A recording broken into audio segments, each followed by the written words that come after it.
How powerful is Cox Internet? So powerful that one day, your daughter will be able to simulate a soccer match against some of the world's best players right from your backyard. Get gig speeds powered by fiber from Cox. It's internet built for tomorrow, today. Internet delivered through Cox's hybrid fiber coax network. Speeds vary and are not guaranteed. Cox terms and other restrictions apply. Sports Social, now on the Sports Social Podcast Network. This has been an Ashes series to remember, and there's never been a better time to start listening to the Cricket Podcast on the Sports Social Podcast Network. Join us for our reaction to the big stories at the end of every day's play. Be it baseball antics, stumping shenanigans, or whatever comes next, we mix an analytical focus with a dash of mockery. Just search for the Cricket Podcast wherever you listen to your podcasts, hit subscribe, and follow the action with us. Welcome to 1865, and we're delighted to finally bring you the second part of our interview with Grant Holt, ex-Forest player from the Noughties. We'll be back in another couple of weeks with our pre-season preview, but in the meantime, enjoy our 63rd and final podcast of the 22-23 season. It's over to Tom and Stephen.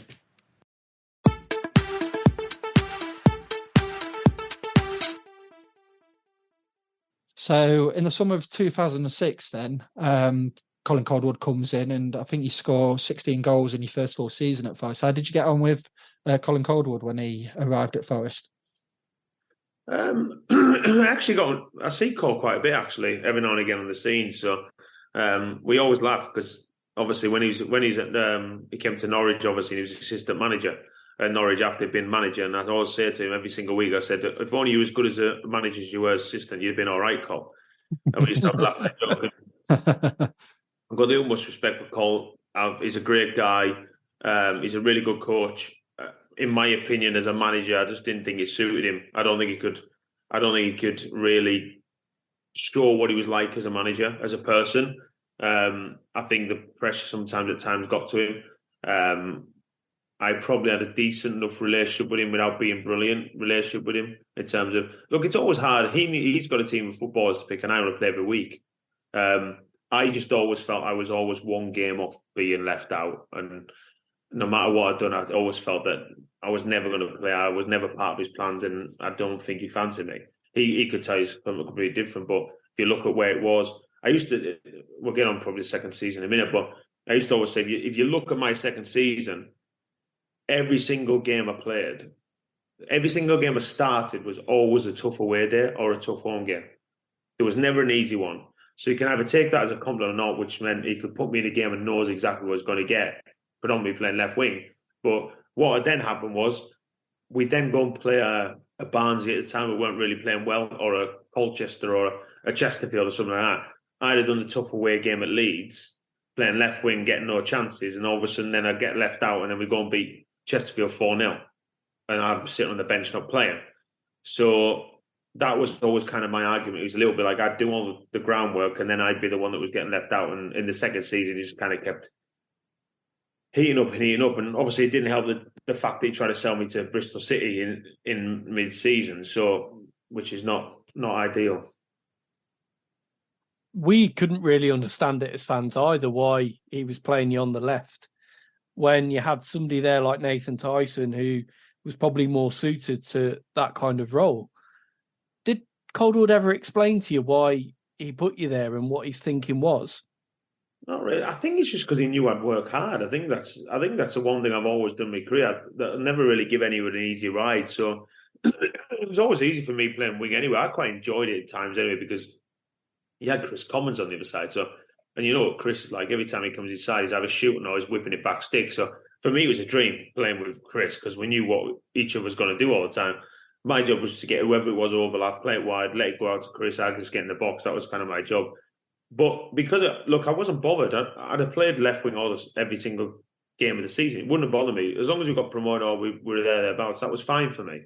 So it just always seemed like when it suited, I was the one that got left it out. And the fact that when I was still kind of knotting around it and they tried to sell me to Bristol City in December, knowing that my wife had 3 weeks till she dropped with the baby, and I just bought a house, I thought it was really poor. And once that happened, the relationship was kind of done for me. So, regarding Nottingham, did you settle really quickly here? Because obviously, I know it's not.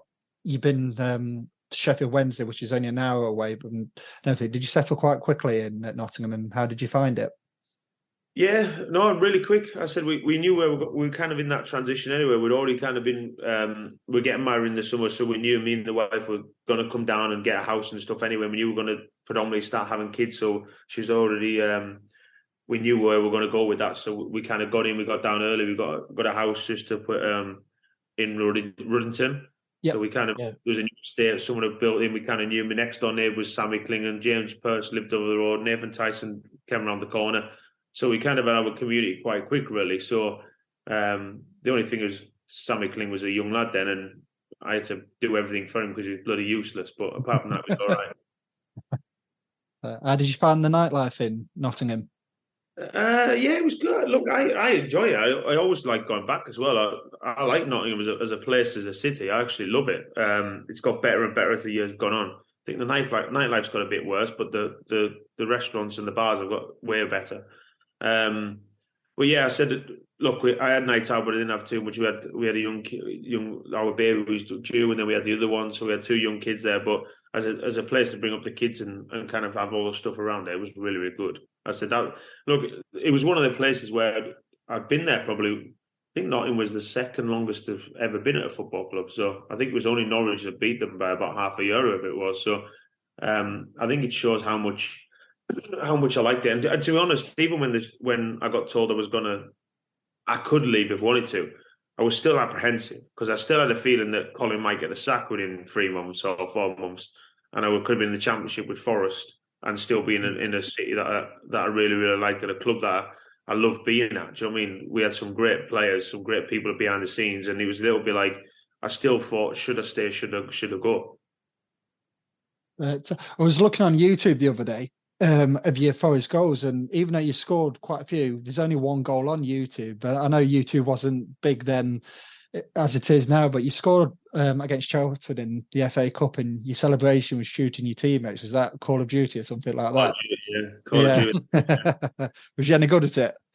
All right, yeah, not too bad. Scott Dobie was the best. He was unbelievable. I think Scott was like, at one point, Scott Dobie was in the top 100 in the world at sniping. He was.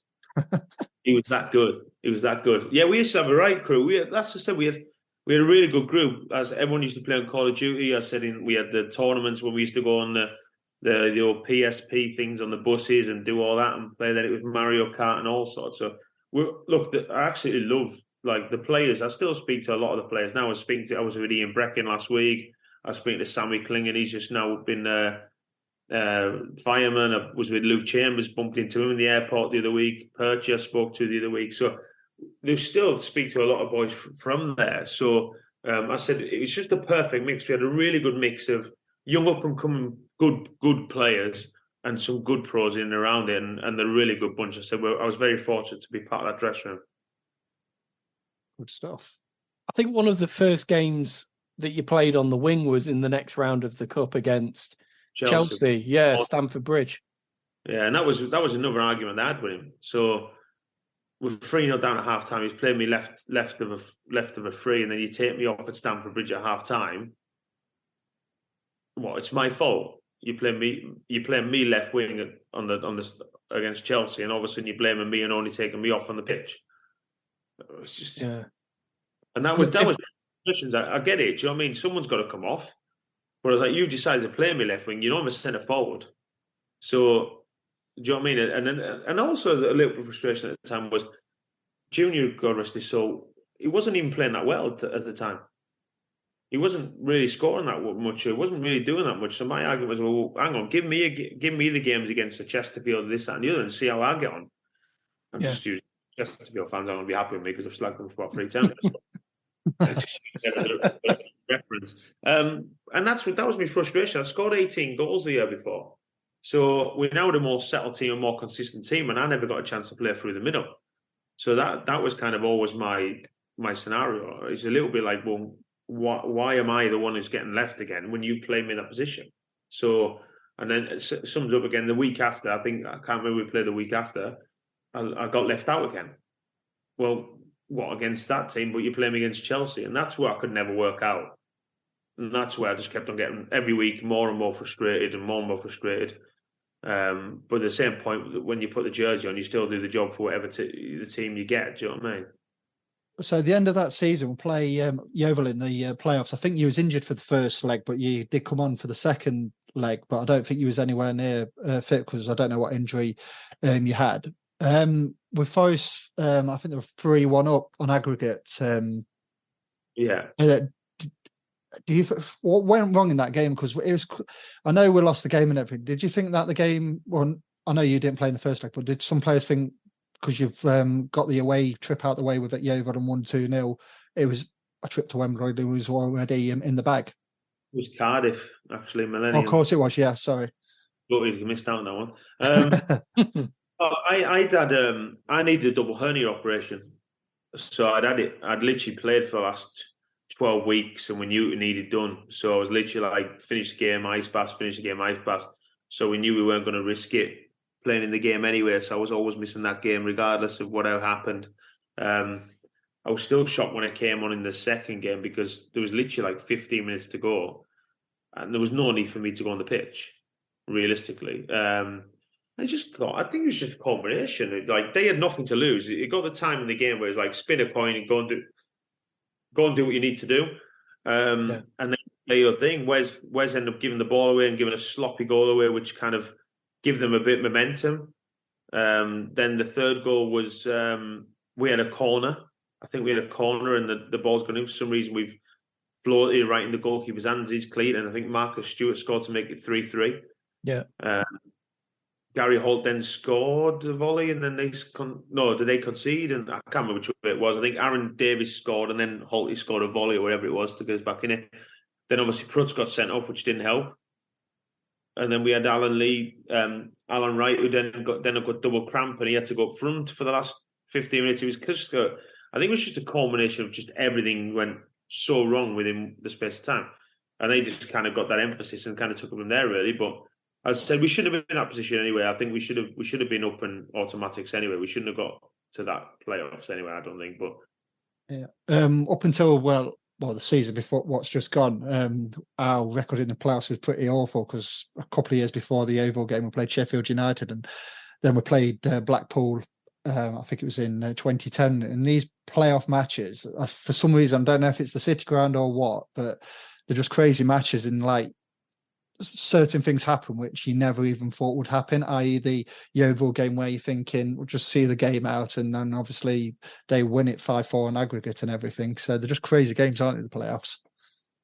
You just never know what's going to happen. And to be fair, the thing that was more annoying was it was unlike us, because we were normally pretty good at seeing games out, like quite solid, and we'd done the right things, and it was kind of, I don't know if it just got a little bit too relaxed. I think obviously, I'm not blaming Wes. Well, I can blame Wes, but I don't think the goal that he gave away helped at all. But I said, it was just one of them things. We just had a little bit of Prutz coming on, getting sent off straight away, killed us. Obviously, we used all our subs. My groin was killing me because I didn't think Dreamer was going to be on any longer than 10 minutes. I ended up having to play 40-odd minutes. And to be fair, if we got through then, I was never making the final then anyway. I was done. So I was enough ripped me groin by the time the game had finished, I think. So, but that was just the way it is. But that's football. That's why we love it. And that season, you're Forest Player of the Season and you're top goal scorer. So a disappointing end, but personally a good season for you. The following season, it's not so good on a personal level. You score 3 goals, but Forest get promoted eventually and find their way to the Championship automatically against Yeovil on the last day. Now, this is the point where your Forest career comes to an end, and Forest having just gone into the Championship, you then move to Shrewsbury, who at the time are in League Two. Was that a difficult decision, or did you know that your time at Forest was at an end and it was the right time to move on?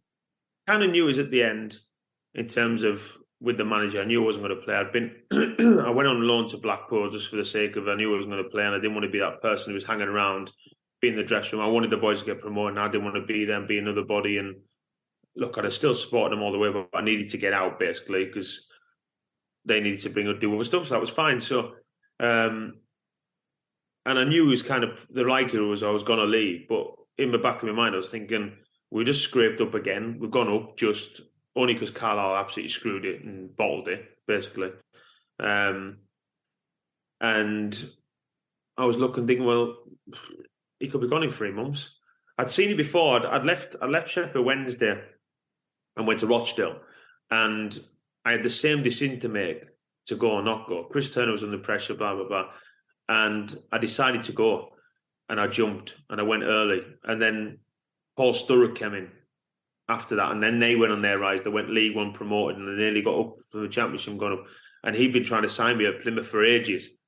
And I was sitting there thinking, Paul, is this going to be another Chris Turner scenario where I leave and go to somewhere else, and then he gets sacked, and a new manager comes in and da-da-da. Because I knew I could play in the Championship. I knew I could play there. It wasn't like I wasn't fearful. I knew I was good enough to play.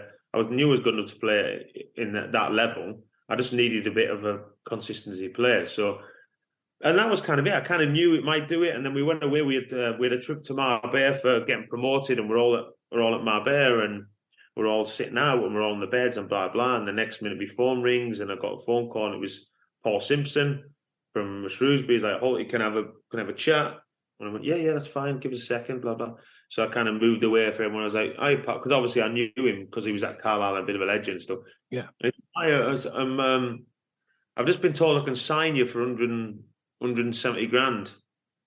You are? He went, yeah. We've been told you're for sale. I've spoke to the club, and the club said you're for sale. I went, oh, that's interesting, because no one's told me that I'm actually getting sold yet. So anyway, he told me, blah, and this is what we're doing. What do you think? And I said, look, I'm in Marbella at the moment with all the lads. I'm not thinking about it. I'm coming home next week. And then now you told me that now I know, I'll then kind of have a conversation with you. So as I walked back over to the thing, it was as I walked back over to the seats and sat down, blah, blah, blah, everyone's looking, da. And Colin had got up, and I said to him, oh, Cole, just to let you know, Paul Simpson's just rang me and told me you're selling me for 170. I went, fucking hell, you're letting me go a bit cheap, aren't you?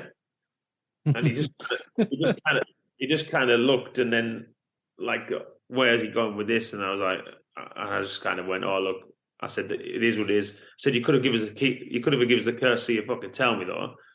And he just kind of looked. I said, well, you're up now anyway, so if you buy me a beer, we'll call it quits. So then, look, I'm not stupid enough. It's part and parcel of football, isn't it? Do you know what I mean? It's like, it is what it is.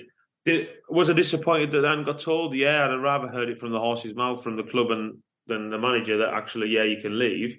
But I already kind of knew it was going to come anyway. It's just a case of when, really. And that was it, basically. That was kind of the conversation. And then I got to Shrewsbury, and then basically the chairman wouldn't let me leave the room until I signed a contract, and then that was that. So how many years was you at Shrewsbury for then? Just one. Just one, then, because I think at the time when you left Shrewsbury, Paul Lambert was he at Colchester and tried to sign you there? Then did Colchester beat Norwich 7-1 or something on opening day, and then you went to Norwich with Paul Lambert? Yeah, so basically what happened was when I went in Shrewsbury, I'll try and give you the quickest version possible, otherwise it would be all night with the chairman. I basically went to Shrewsbury and spoke to Paul Simpson. I knew I'd signed for him because he's him, but obviously they were in League 2 at the time. Got up to the chairman. Chairman said, look, these are your wages. That's what I can give you, blah, blah. I was like, that's fine. I kind of know you're in League 2, this, that, and the other. I said, but where's your ambitions, blah, blah, and this is what I want to take the club, and I want to do this, and we've just built a new stand, and da. I said, look, well, I'll tell you. So I said, well, I've got a few things I need to tidy up with Forest because I still had some bonuses and stuff that need to come in from all different stuff, and we're trying to sort that in the background. I said, so I'll tell you what I'll do is I'll leave now, and then we'll see what happens over the next few days, and I'll see you on Monday. And he's like, no, you're not leaving. He's like, the moment you leave this door and everyone knows you're here, everyone's going to ring you. So I had to write on the number what I was owed and bonuses and this, that, and the other, blah, blah. He's like, right, that's fine. Give me 10 minutes. So he went, right. So he went, that's fine. I've put all that into your bank account already. And I'm like, what? He went, yeah, I've put that in already. So I'll get it off then when he comes in. I'll get it back off you. And I'll sign today. And because otherwise, if I let you out the door, I said, well, I'm not going to sign today because I can't do it. But I said, I'll shake your hand on it that I'll sign. And I said, if you trust us, then my hands might shake that thing. He said, well, that's fine. I'll do exactly the same deal. But one-on-one for me is I want a clause in there for £400,000. And if anyone pays that money for you, I'll let you go the next day. He said, but don't knock on my door until you get that money. So I said, that's fine. So I shook his hand there, walked out, literally got in the car. Agent rang me. Yeah, how'd you go? Yeah, it was good. Looked down at about 17 missed calls of about 16 different voicemails of different clubs saying, oh, I've heard you're for sale, blah, blah, this, that, and the other. I had to say to me, agent, you need to ring so-and-so, so-and-so, so-and-so, so-and-so, and tell them I've signed for Shrewsbury.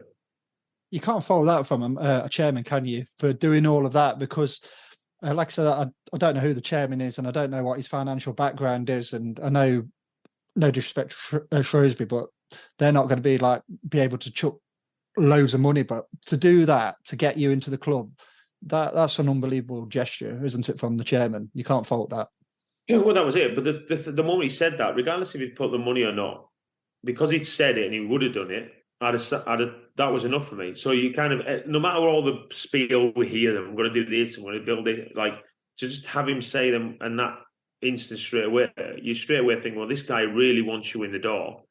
He really enjoys it. And he said to me when it signed, he said, I've seen you play. I played against Shrewsbury first game of the season, Joe Hart's first ever game, funny enough. And I scored straight away. And I'm not when the centre half's absolutely flying when I was at Rochdale. And the chairman had said at that moment, if that kid ever comes up for sale, I'm having him. And then as soon as Paul Simpson gave him a list at the thing, he just went, no, get rid of the list. How much is he going to cost me at the top? Because I was on the top of the list. And as soon as he heard what he was going to give me, he was like, I'm just paying it. I want him. And that was it. So to have someone that ruthless to say, I actually want you. And I still see him. I've seen him a few weeks ago, went back testimonial there, and he's like, come up, have a glass of red wine and blah, blah, blah.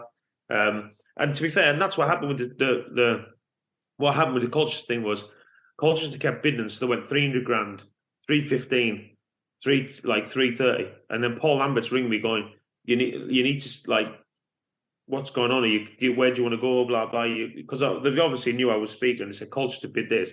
I said, look, I'm not going to speak to the chairman until you get to 400 grand. I've told him. So, and that was the conversation. So I said, get to the money and we'll leave. And literally they couldn't get to it. And then Norwich came in with 400 grand. And then I went to Norwich. And then, like you said, we played them. First game of the season, we got beat 7-1. He was at Colchester. And about 2 weeks later, he was then the manager at Norwich, which is dream stuff for me. You're listening to 1865, the Nottingham Forest Podcast.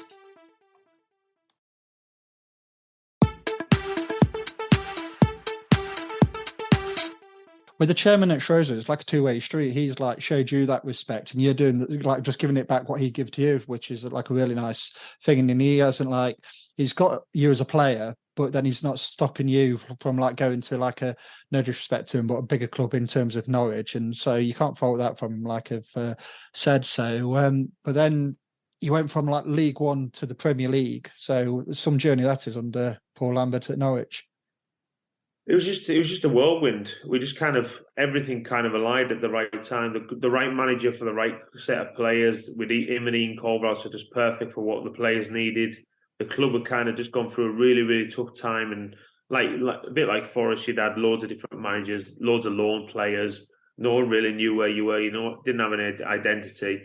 He came in and just showed everyone a team of hard work and lads who are going to run through walls for you and keep going and keep going and keep going and see where it takes you. And it just culminated. Look, we also had some very good players that came through the door. You had Wes Houlihan, you had Russell Martin, you had myself, we've gone in, you had Chris Martin, you had, just to name a few, David, we'll go through the whole team. What we had in the building was a lot of lads who'd been at League 2, League 1, who'd been in the Championship, but touched, a bit like me, touched the waters a little bit, but not really to cement themselves. And then when we got the Championship, we had that momentum from the year before, but we were so confident with our own ability of what we were as a group that we weren't scared of anyone.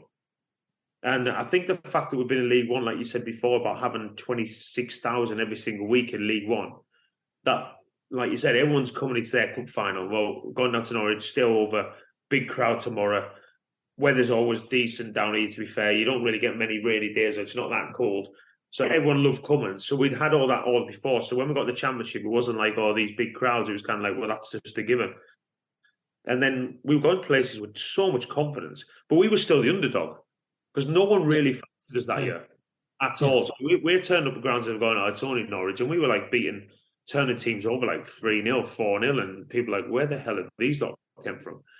Yeah. And it just snowballed. We played Ipswich early on, which helped with about 5-6 games. And we got rid of one of the first derbies and beat them 4-1, which kind of was massive. We hadn't beaten them for years. And then we went and spanked them 4-1. And that just kind of it just snowballed. And then to the point where we were thinking, we got to about, I think it was about February, and we're thinking we could actually do this.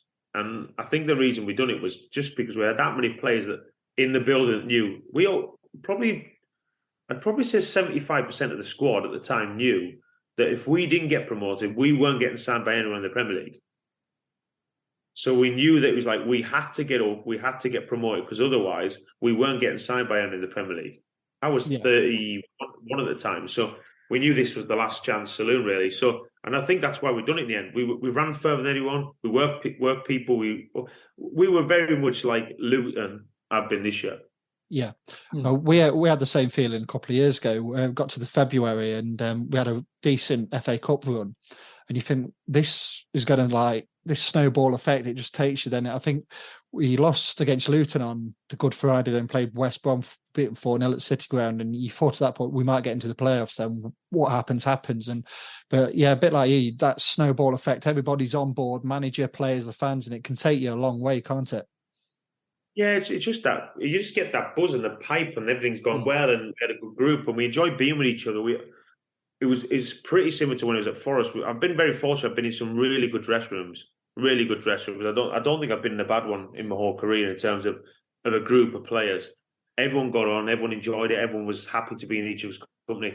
And when you're in them leagues and you're doing some of the journeys we talked about before about Norwich, there's not many places you go that isn't a journey. And when you're sitting on the bus back from Hartlepool on a Tuesday night and you're getting in at 5 and 4 in the morning and being on the bus, you talk about your matches. We used to debrief a game on the bus on the way home. By the time we got back to Norwich, the game was finished. We're ready for the next one. So it was kind of like just a snowball, like I said, a snowball effect. And I said to go into the Premier League and actually achieve what we achieved was phenomenal, really.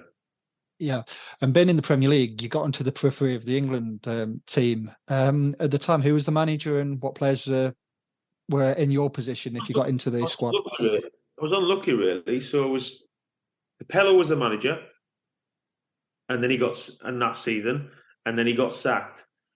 And then there was one game in between. This is where you used to hate me here. And then there was one game in between where Stuart Pearce took over.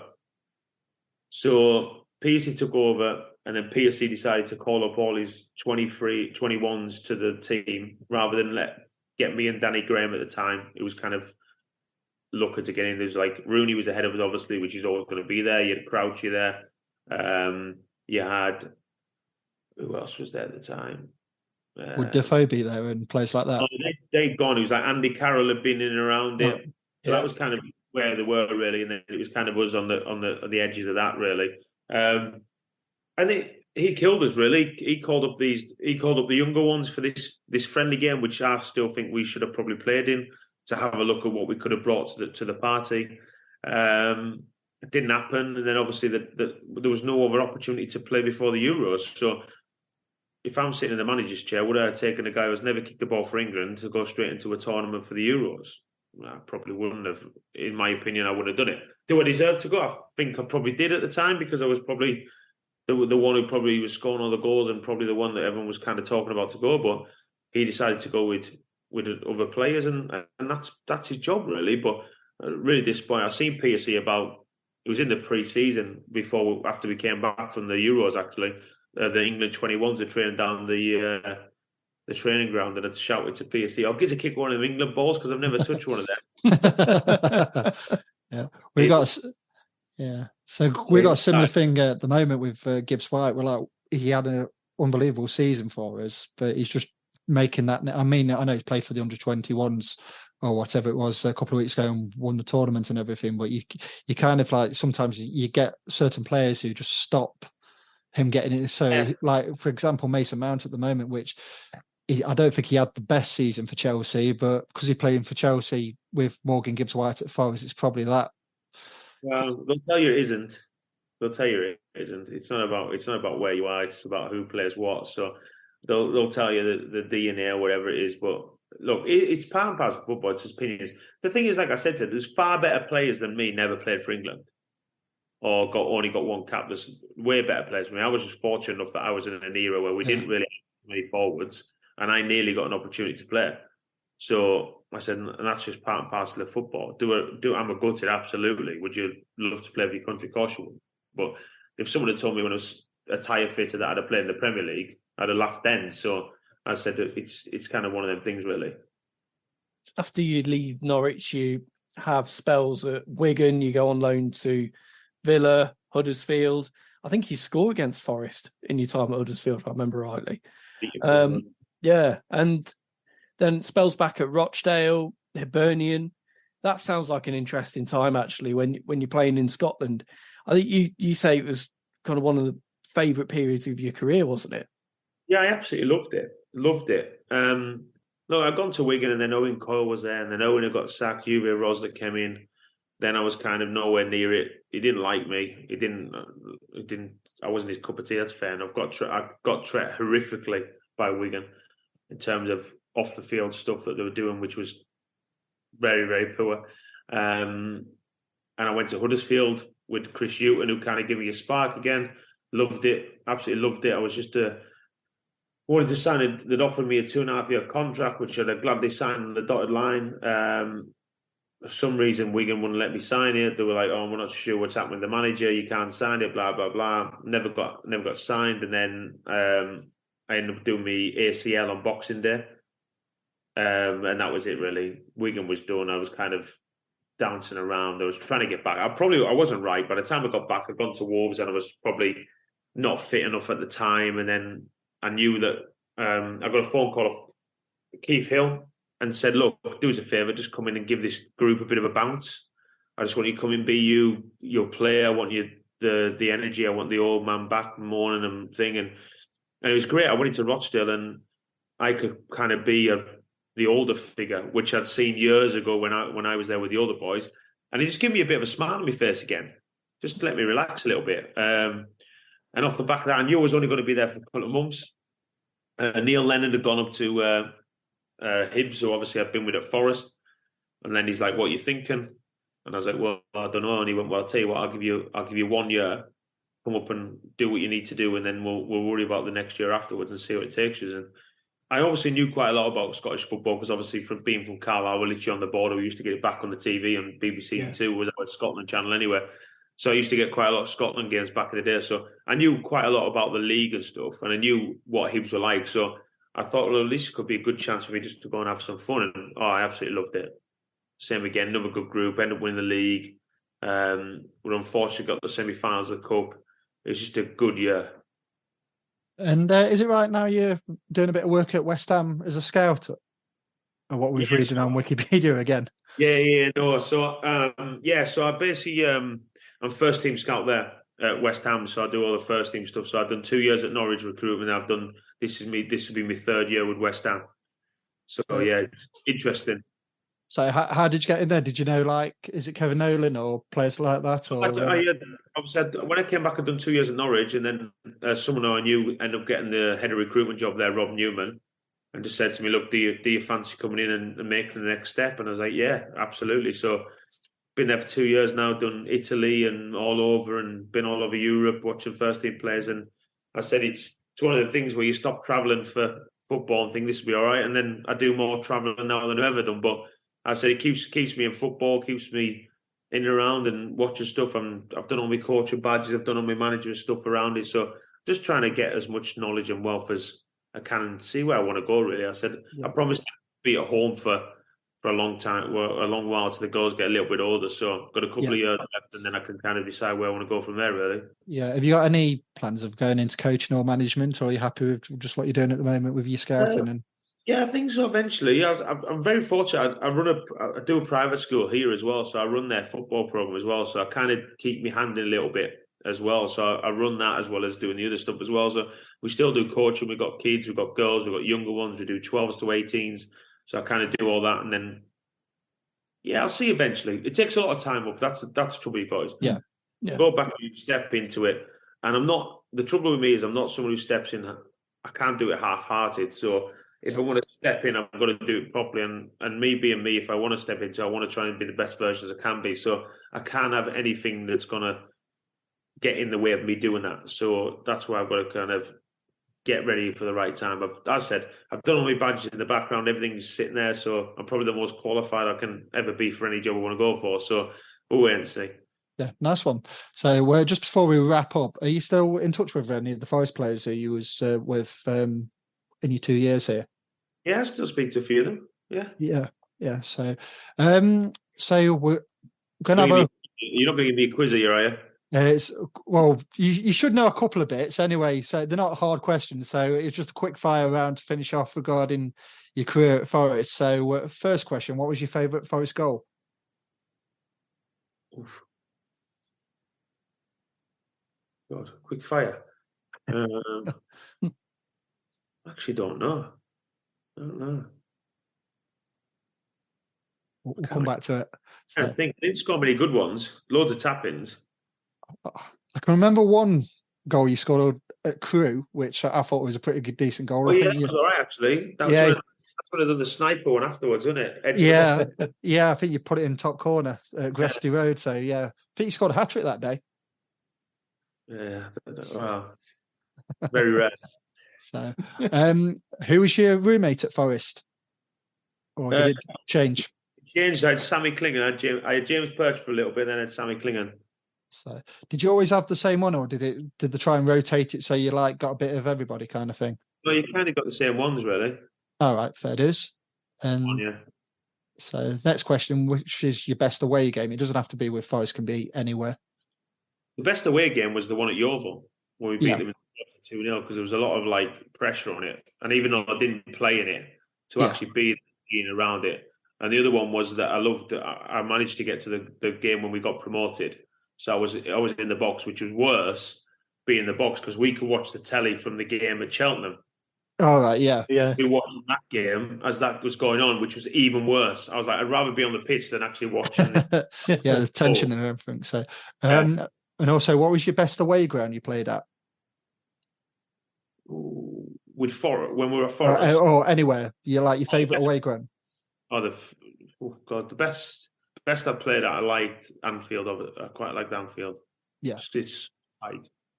Yeah, first time I went to Anfield last year with Forest, and it's surreal, isn't it? With the cop at the other end and everything. It is tight, yeah. It's on top of you, yeah. So big, it's you still feel like someone could punch you in the face. And finally, who's the best player you've ever played with? It can be a Forest player or throughout your career.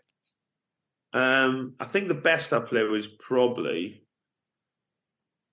Fabian Delph would be up there. He's very good in terms of when he was on it. It was at the time him and obviously seeing Jack coming through when he was a kid. Probably Westfield was when I was at Norwich was top draw. I'd probably put in as well. I'd probably say Chris Commons. Yeah. When Chris was on it, when he was on it and he was in train and he was flying, there's not many could get near him. Yeah, it was I mean, I know he went to Derby and everything, but like you said, when he was on it, he was a cracking player to watch. Take him inside, outside, could always got his cross in, just top drop. Yeah. It would have been nice to probably see him play in the Premier League because he just had drop of the shoulder and everything, and he was a good player to watch. But then obviously went up to Celtic.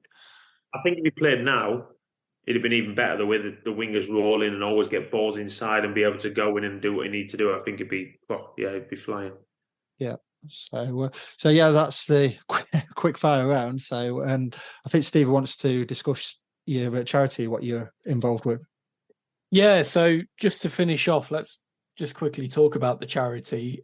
East Anglian Children's Hospice, which supports families and cares for children and young people with life-threatening conditions across East Anglia. Just tell us about the work that you do with them and the fundraising that you're involved with. Yeah, I work with I'm an ambassador for a company down here, ARC, which is a recruitment company. So we, as a company, we try and pick a charity per year, go and do something. What can we do? What can we achieve? What can we get for them? The hospital has been massively bigged up this year, even more than it's ever been. Unfortunately, we lost a young girl called Amber, who was a mad football fan, and she was known by all the Norwich fans and known by everyone. And it was obviously well known she was at the end of life care in the facility. So we kind of got doing that and being part of it, and the ARC is trying to back that now. I went round there the other week. It costs them £7,000 a day to keep this facility going, which is insane for how much they need to raise. But what it does give you, it gives you that facility where you can go and take them just to go and let your child go in and get a bit of sensory, and while you go and have a coffee, and kind of what people don't understand, it's not always about the child, it's the parents.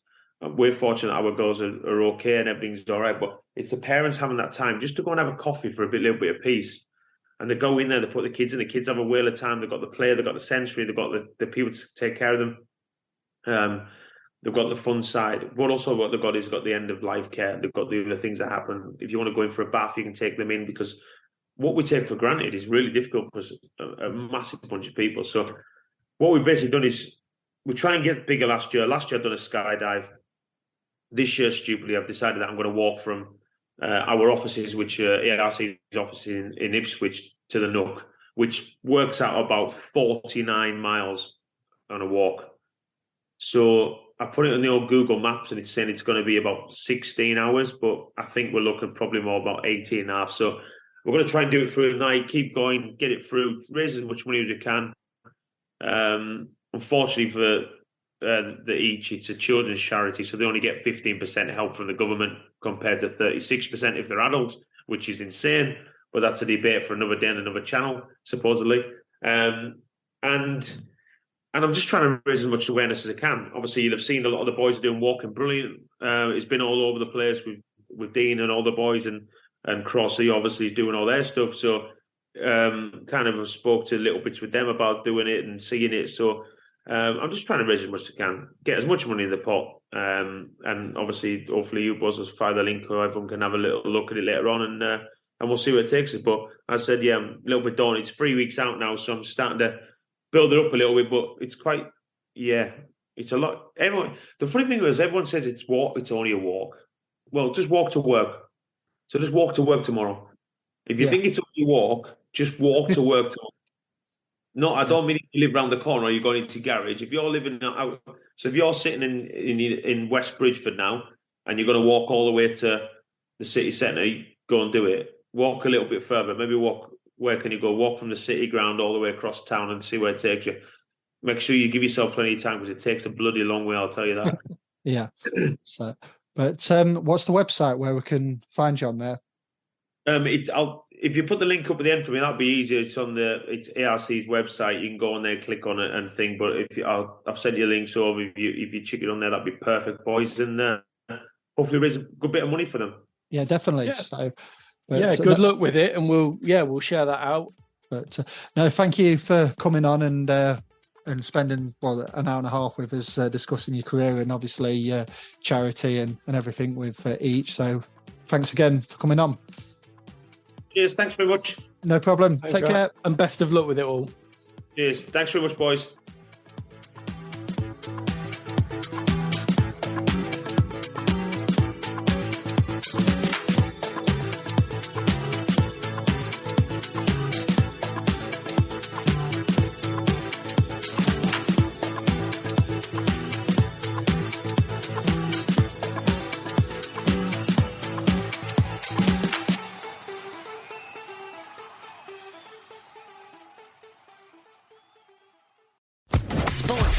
Podcast Network.